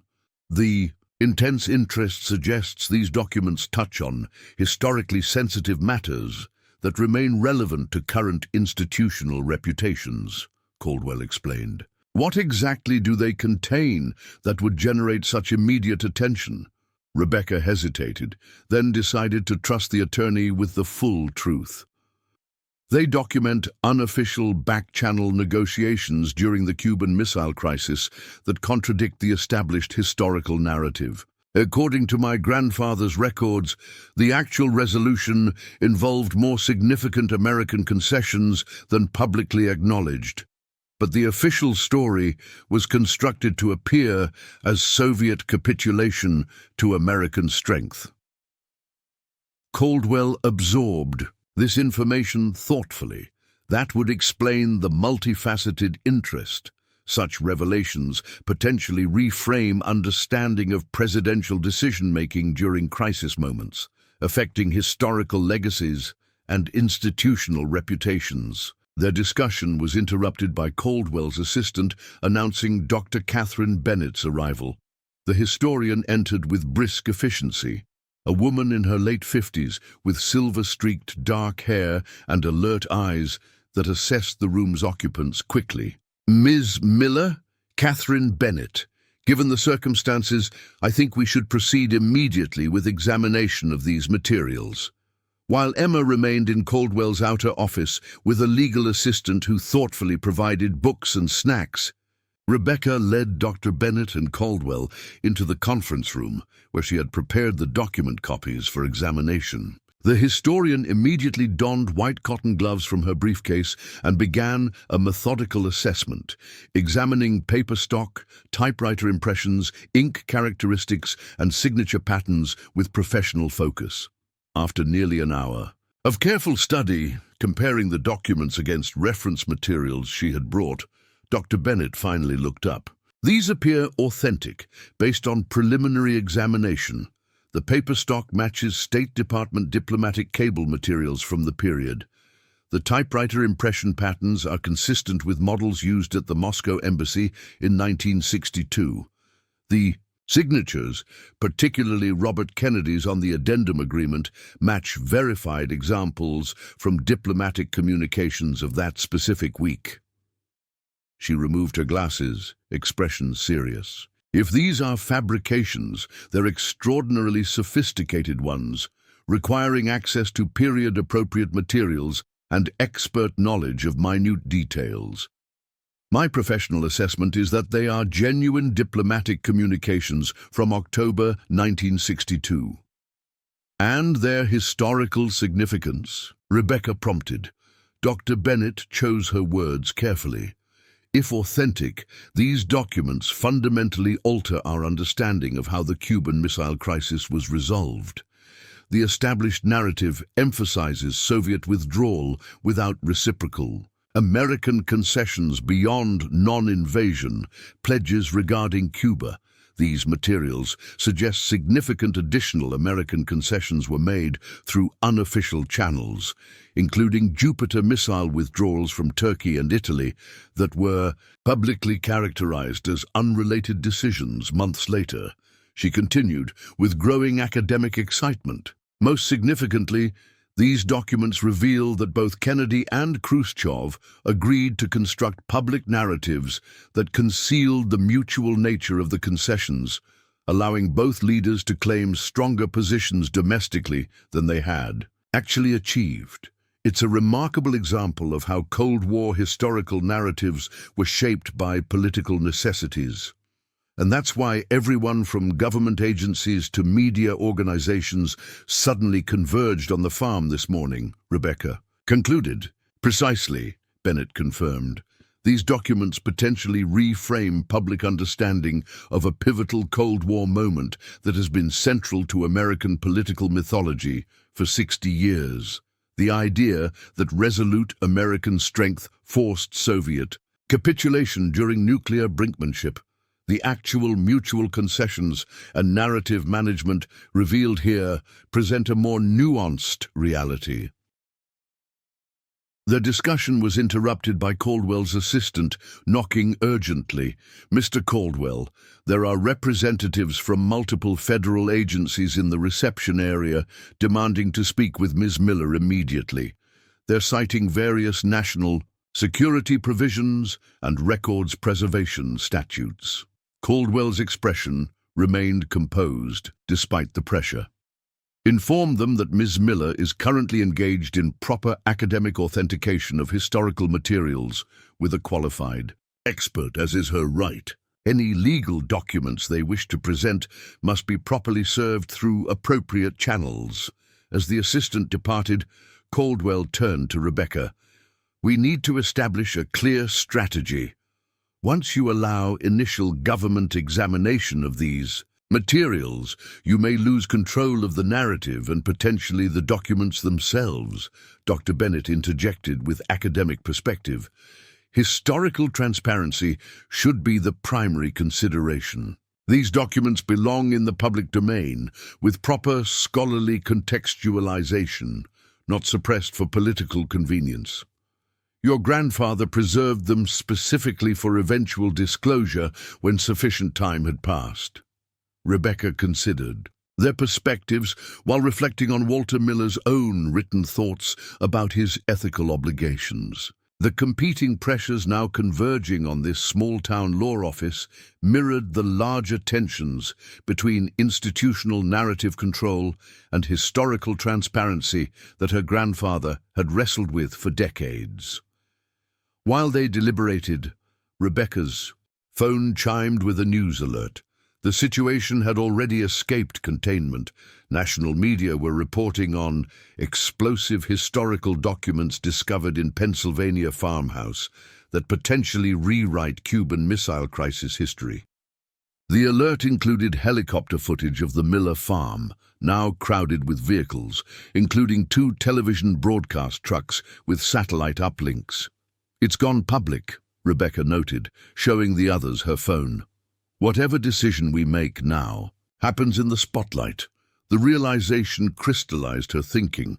With media already reporting the discovery, attempts at suppression would only generate suspicion and potentially distort understanding of the document's actual content.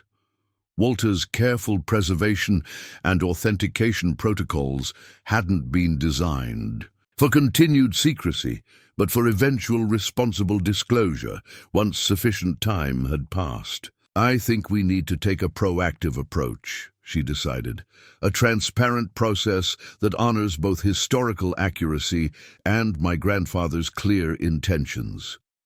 Using Caldwell's legal expertise and Dr. Bennett's academic credentials, they rapidly formulated a strategy centered on controlled disclosure rather than reactive defense. Rebecca drafted a formal statement explaining the discovery circumstances, the steps taken to authenticate the materials, and her intention to ensure proper historical documentation while respecting legitimate national security considerations.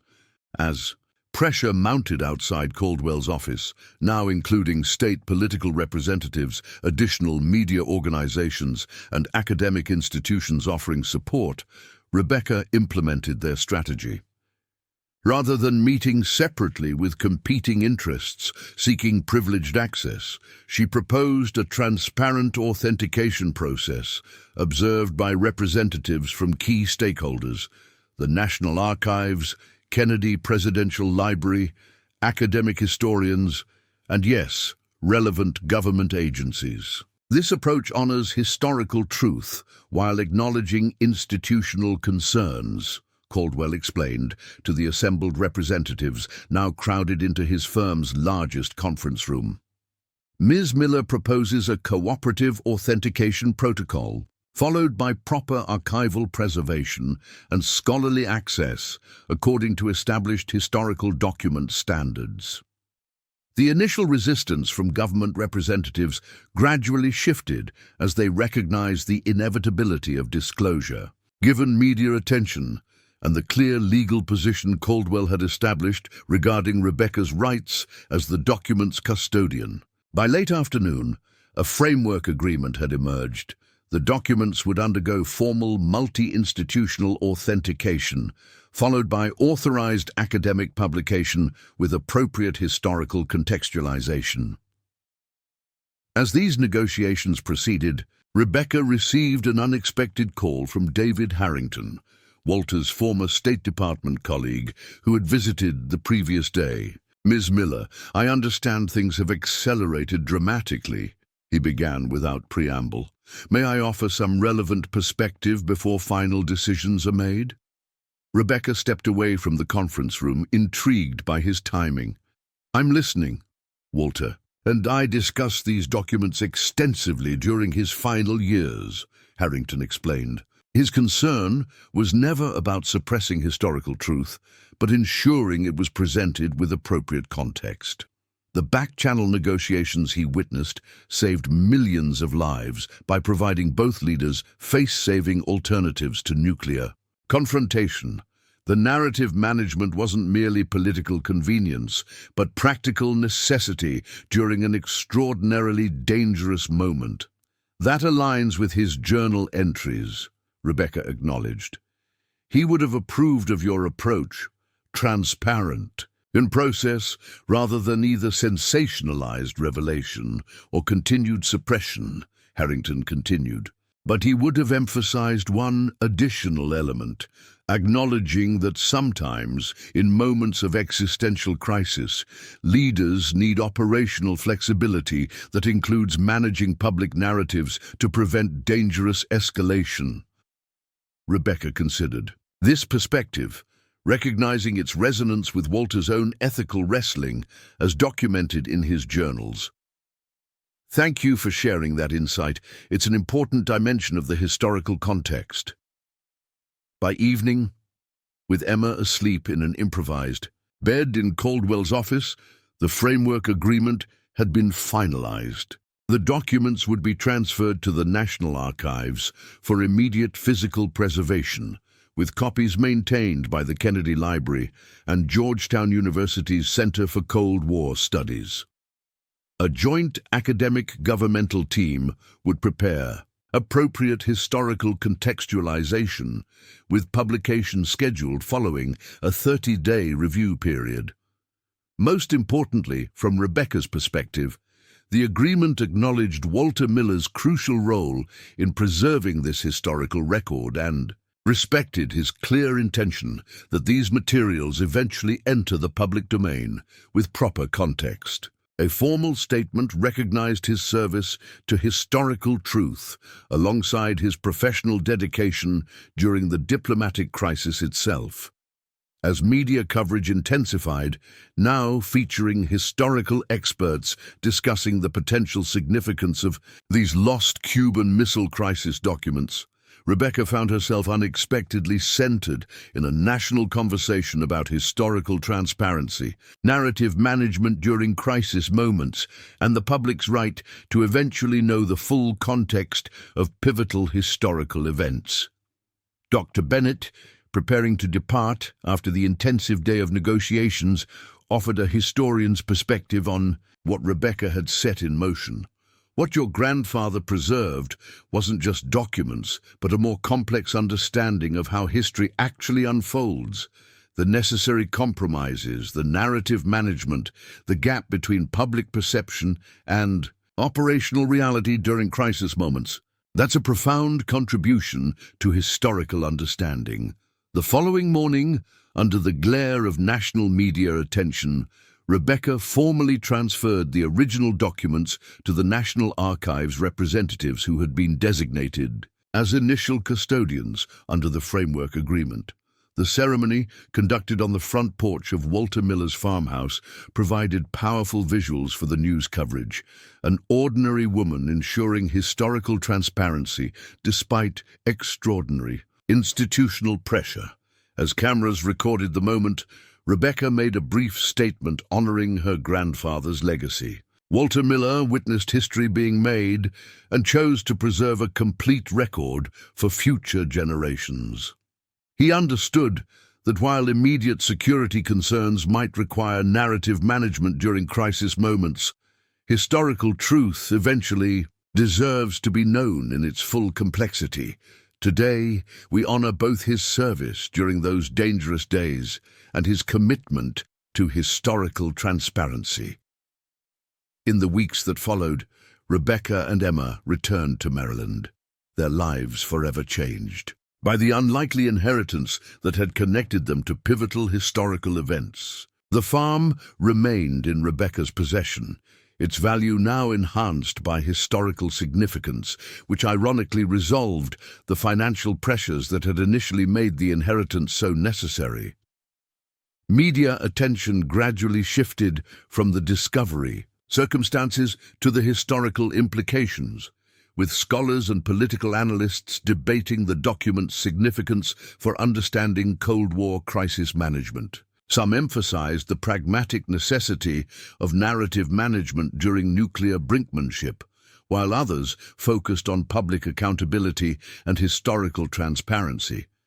The nuanced reality reflected in Walter's preserved materials resisted simplistic interpretations from any political perspective. Most meaningful to Rebecca was the transformation in her understanding of her grandfather, from the stern, distant figure she vaguely remembered to the principled witness to history who had navigated complex ethical dimensions with thoughtfulness and integrity. Walter's journals revealed a man who had carried the burden of unshared historical knowledge, while carefully considering his responsibilities to both official obligations and historical truth. 3 months after the initial discovery, as academic, Publications prepared to release the fully authenticated and contextualized documents. Rebecca received an unexpected package from David Harrington. It contained a personal letter Walter had written shortly before his death but never sent, addressed to Rebecca and explaining his decision to leave the farm and documents to her specifically. "I observed your commitment to information access and factual accuracy from afar," Walter had written. "Your work as a librarian reflects values I came to embrace only after witnessing how historical narratives can be constructed for immediate necessity, yet persist beyond their operational justification. I entrust these materials to you because I believe you will navigate the complex ethical dimensions of historical transparency with the thoughtfulness they deserve." The personal connection across generations moved Rebecca deeply, a recognition of shared values despite their minimal direct interaction during life. Walter Miller had observed her career choices and professional commitments, seeing in his granddaughter someone who would understand the delicate balance between immediate pragmatic necessities and eventual historical transparency. A final media opportunity arose when the Kennedy Presidential Library invited Rebecca to participate in a symposium marking the document's public release. Standing at the podium in Boston, she offered a perspective that transcended the political divisions that had initially threatened to engulf her grandfather's historical materials. What these documents ultimately reveal isn't a simple story of deception or concealment, but the complex reality of crisis decision-making, she explained to the assembled historians, government representatives, and media. In moments of existential danger, leaders must balance immediate operational necessities against long-term commitments to historical transparency. My grandfather understood both dimensions, the need for narrative management in the moment and the importance of preserving complete records for eventual disclosure once sufficient time had passed. She concluded with the personal dimension that had emerged through this extraordinary journey. Walter Miller served his country twice, first as a witness and participant during one of history's most dangerous moments, and later as a principled custodian of historical truth when its immediate operational necessity had passed. His example reminds us that genuine patriotism includes both operational discretion during crisis and eventual commitment to historical transparency when that transparency no longer threatens the interests it initially protected. The symposium marked a fitting conclusion to the unexpected path that had begun with a loose baseboard and a hidden metal box. What had started as a reluctant property assessment had transformed into a profound responsibility regarding historical truth and who controlled its narrative. Through careful, principled navigation of competing pressures, Rebecca had ensured her grandfather's preserved documents entered the historical record with proper context and significance, neither suppressed for institutional convenience nor sensationalized for political advantage. 1 year after discovering the mysterious metal box, Rebecca stood on the front porch of the farmhouse, now partially renovated as a weekend home where she and Emma could escape city pressures. The property that had initially represented financial burden had become both sanctuary and legacy, a tangible connection to Walter Miller and the principled choices he had made as both participant in and witness to history. Emma joined her on the porch, holding a school history textbook. "Look," she said excitedly, pointing to a new section just added in the latest edition. They included Great-Grandpa Walter and the secret documents in the chapter about the Cuban Missile Crisis. Rebecca smiled at the small photograph showing Walter Miller standing behind Kennedy and his advisors during those tense days in October 1962, a witness to history now acknowledged in the historical record. The accompanying text described the Miller documents that had revealed more complex dimensions of the crisis resolution than previously understood, acknowledging both the pragmatic necessity of narrative management during existential crisis and the importance of eventual historical transparency. He would have appreciated that balanced perspective, Rebecca noted, putting her arm around her daughter's shoulders as they looked out over the fields that had connected them to this unexpected historical journey. What had begun with an unassuming school librarian reluctantly inheriting an old farmhouse had culminated in a meaningful contribution to historical understanding, a more complete record of how leaders navigate crisis moments and how historical narratives evolve from operational necessity to eventual transparency. Through it all, Rebecca had discovered not just documents hidden within walls, but a profound connection to a grandfather whose principled witness to history now formed an important chapter in her own family's legacy.